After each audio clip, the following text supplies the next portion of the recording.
Today about the top 15 most valuable cards from Ixalan.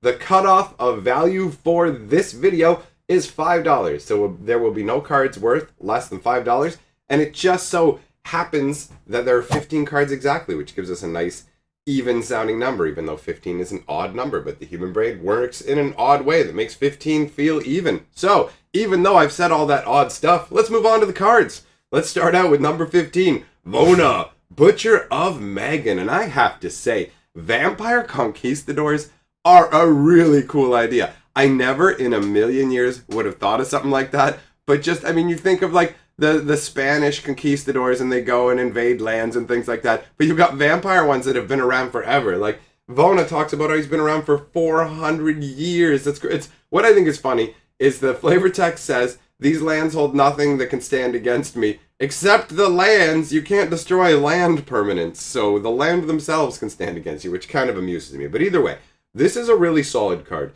I mean, it's 4/4 Vigilance Lifelink. You can attack with it, and then while it's attacking, you can activate its ability. And the lifelink is going to mitigate over half of the life loss when it connects for damage. So that is really nice. And that's coming in, like I said, the cutoff's $5. So he is a $5 card. The next card up, number 14, is also a $5 card. That is Shaper's Sanctuary. That is a cool green enchantment that whenever a creature you control becomes the target of a spell or ability an opponent controls, you may draw a card. So it is playing off of the Rain Academy Chancellor ability, kind of combined with the Dense Foliage, Don't Mess with My Creature style enchantment. So this is really cool because it's only one green to put out and could net you a lard of card draw. So by lard, I mean a fat amount of. So it still works, and I didn't mess up. That was intentional.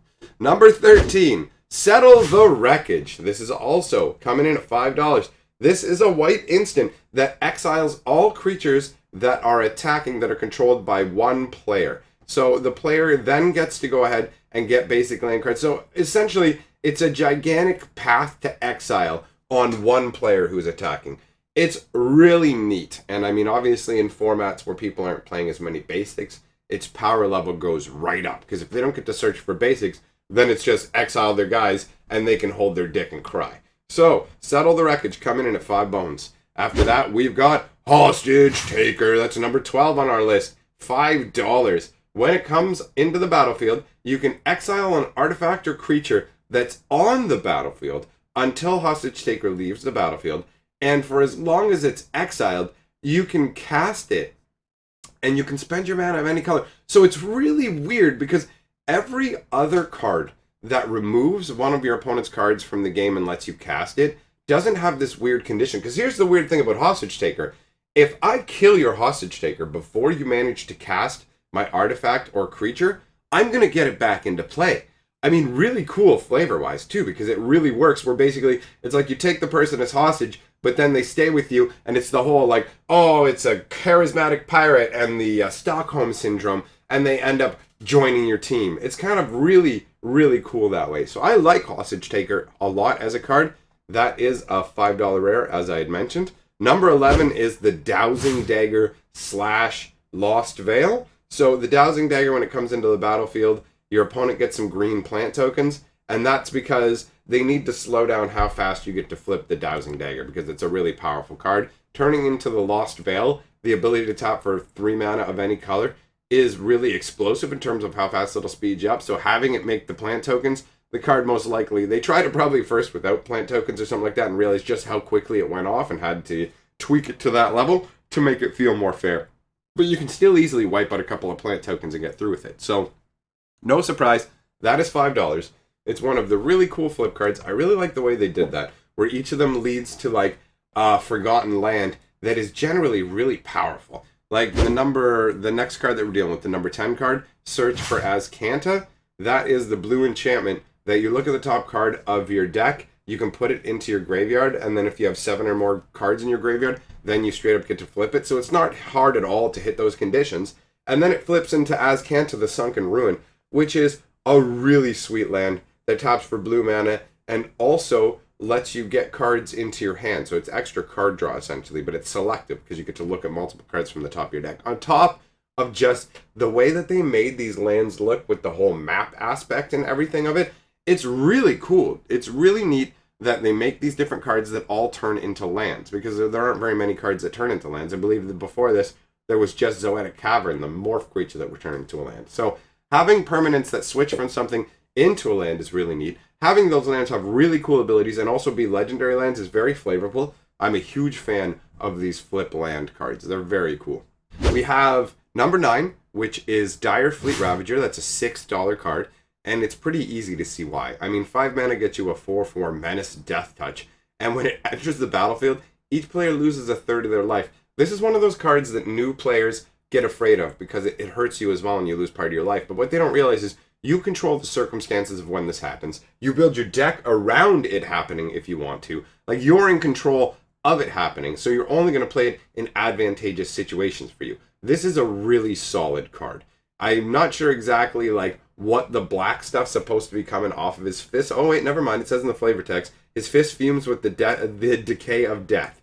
All right, fair enough. Okay, so he's literally got plague fists. Good lord, that's pretty ballin'. I never read his flavor text before because there's just so much going on the card that I never bothered to. It's an exciting card. After that, we have the Regisaur Alpha coming in at number 8. 5 mana gets you a 4/4 that gives your other dinosaurs haste. So if you have 2 of these out, they'll give each other haste as well, which is nice. And when it comes into play, you get a 3/3 dinosaur token, and that one's going to have haste. So, I mean, 5 mana gets you 7 power and toughness in total, 3 of which can swing right away. Very solid. Easy to see why that's $8. Then we have at number 7, Gish-Ha, Sun's Avatar. And this is, it's funky. It's a dinosaur avatar. What a weird creature type. But this is an amazing legendary creature. Sure, it does cost 8 mana, and it does cost 3 different colors. But it's got Trample, Vigilance, and Haste. And whenever it hits a player, you get to reveal a number of cards off of the top of your deck. So whenever this guy hits, you reveal as much damage as he does off the top of your deck, and any number of dinosaurs that are revealed this way straight up go into play, right onto the battlefield. That is so nuts. And the artwork on it is really cool too. Not only is it dominating another dinosaur, it's just so colorful. I love the insanely colorful artwork they have on some of the dinosaurs in this set. So this is a great card. No surprise he's $9. Another dinosaur, and obviously there'll be a lot of them, coming in number 6, and we've got a price jump up here. We're moving into the more expensive daddies up here. $15, Ripjaw Raptor. 4 mana for a 4/5, so we're already getting a good body for the curve. And then on top of that, whenever it takes damage, you get to draw a card. And with 5 toughness, it's going to be sticking around for a long time. And look at that artwork too, man. It's so vivid looking. And in comparison to the Conquistadors, this is a great contrast because the Vampire Conquistadors are very like muted in tone and pale, and the dinosaurs are vibrant. Like, you have your really old ancient undead versus your far, far, far older but vibrant and primal dinosaurs. It's a really interesting contrast. So $15 for the Ripjaw Raptor. Then we've got, is it Huatli? Huatli, the warrior poet. Now, this is the first of the Planeswalkers we'll talk about from the set. This one, you know, it's pretty decent. Obviously, it's coming in at $16, but Planeswalkers can have inflated prices at pre-release. I mean, everything generally does. So you've got the first ability, which lets you gain life based on creatures you have out, which is okay, but it's not super exciting. But, I mean, obviously you can use it when you don't have creatures out, and it does boost the loyalty by 2.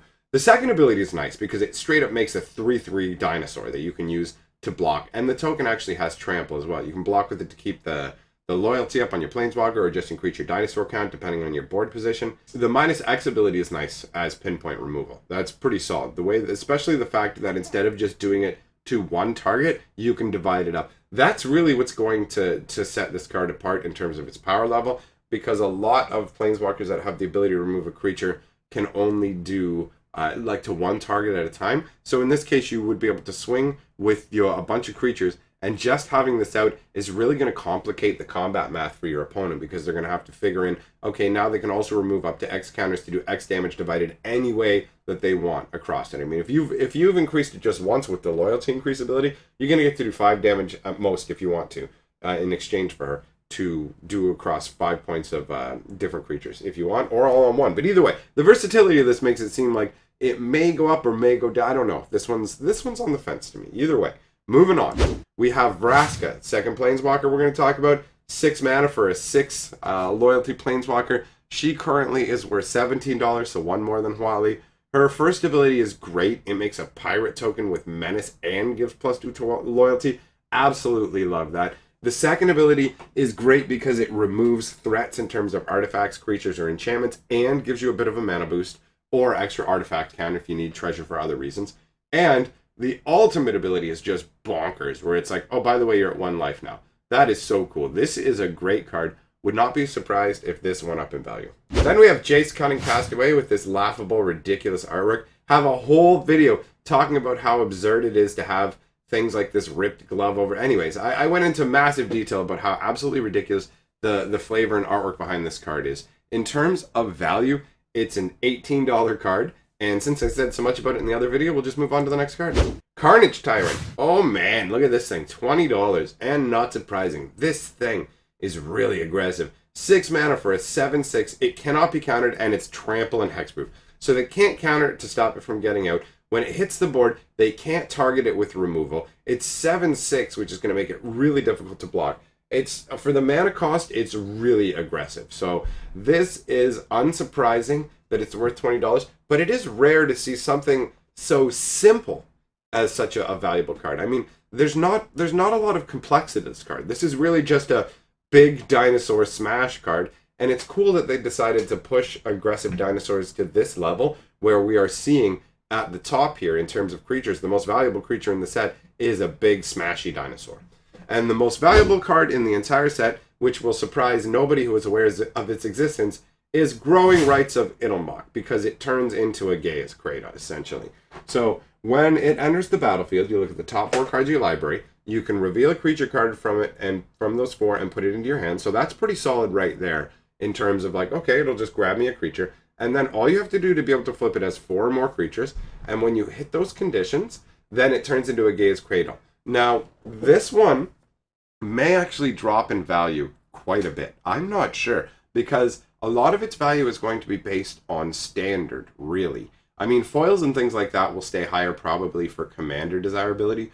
But if you can't reliably get out 4 creatures easily and often and keep them on the board, then Itlimoc isn't going to, Itlimoc is not going to flip. It's just going to be judged on the first side. So it could easily plummet in value. I mean, over time it would end up going up, because in terms of commander and other formats and like casual, it's got a lot of appeal. But in terms of demanding the highest price for all the cards, this may just be card retailers deciding we need to get a certain amount of value out of the set, and I think we can get this out of it, as opposed to the card genuinely being worth that much. But that covers the top 15 most valuable cards. Remember, these are pre-release prices, so this is 2 days before the pre-release. The pre-release events start over the weekend, Friday at midnight, and it's Wednesday. So these prices are in Canadian as well, bear that in mind. They were gathered from face-to-face games, in case you want to look the prices up there in the future to see how much they have varied.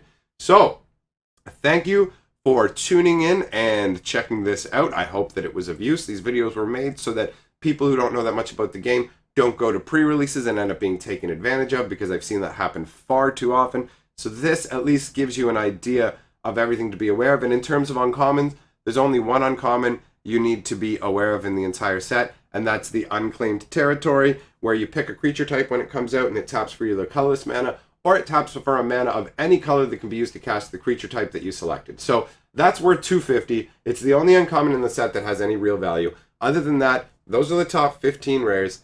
Thanks for checking it out. Take a look at the other stuff on my channel. Subscribe if you want to have some more fun here, and we'll see you next time. I just have to say, we are the 6th color of magic.